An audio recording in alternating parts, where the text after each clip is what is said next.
عدالت کی سنوائی ختم ہوئی چاہتی ہے.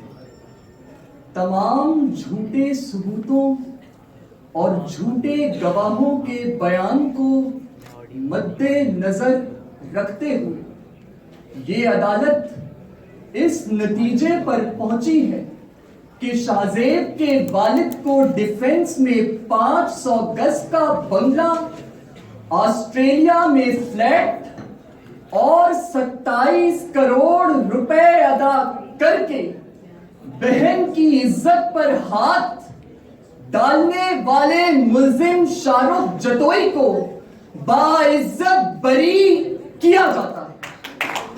یہ عدالت انصاف کی اندھی عورت اور اس کے ہاتھ میں لٹکتے ترازو پر کفن ڈال کر ہمیشہ کے لیے ملتوی کی جاتی ہے کہ یہ ملک اپنا ہے اور اس ملک کی سرکار اپنی ہے.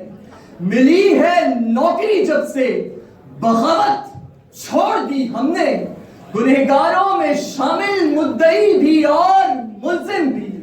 تیرا انصاف دیکھا اور عدالت چھوڑ دی ہم نے. تیرا انصاف دیکھا اور عدالت چھوڑ دی.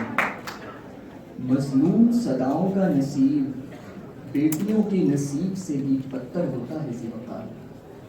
اور وقت عصر جب انہیں انصاف کے زچہ خانہ پہنچنے کی ایک شہادت موصول نہیں ہوتی تو یہ زبان کی کوکھ میں ہی مر جاتی ہے. کبھی اجتماعی زیادتی کا کلنک لیے کائنات سومرو عدالت ضلع کے در پر کھٹکھٹاتی ہے تو اگلے روز ہی اپنے سگے بھائی کے لاشے کو اپنے دروازے کی چوکھٹ پر پاتی ہے. کبھی عدالتوں کے چکر کاٹتے کاٹتے نقیب اللہ محسود کا باپ مٹی ہو جاتا ہے، مگر آنسو بہاتے لوگوں کی خاطر میزان نہیں اترتا. کبھی اپنے جسم پر 5 گولیوں کے بوسے لیے زخمی اپنی جان کی امان مانگتا ہے تو اسے اسپتال لے جانے کی بجائے ملیر کے تھانے کا طواف کروایا جاتا ہے. اور صاحبال کے خلیل کراچی کے انتظار کے بعد ماورائے عدالت کا ٹھپا کسی ارشاد رانجھانی کے کفن پر چسپا کر دیا جاتا ہے.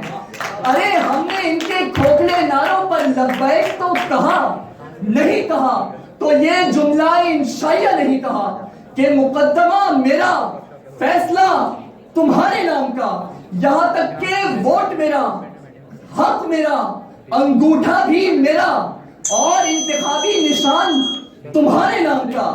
تو پھر تم ہی بتاؤ کیا ہے تمہارے پاس میرے نام کا کہ میں پوچھنے لگا ہوں سبب اپنے قتل کا. میں حد سے بڑھ گیا ہوں، مجھے مار دیجئے. یہ ظلم ہے کہ ظلم کو کہتا ہوں صاف ظلم. کیا ظلم کر رہا ہوں، مجھے مار دیجئے. پھر اس کے بعد شہر میں ناچے گا ہو کا شور.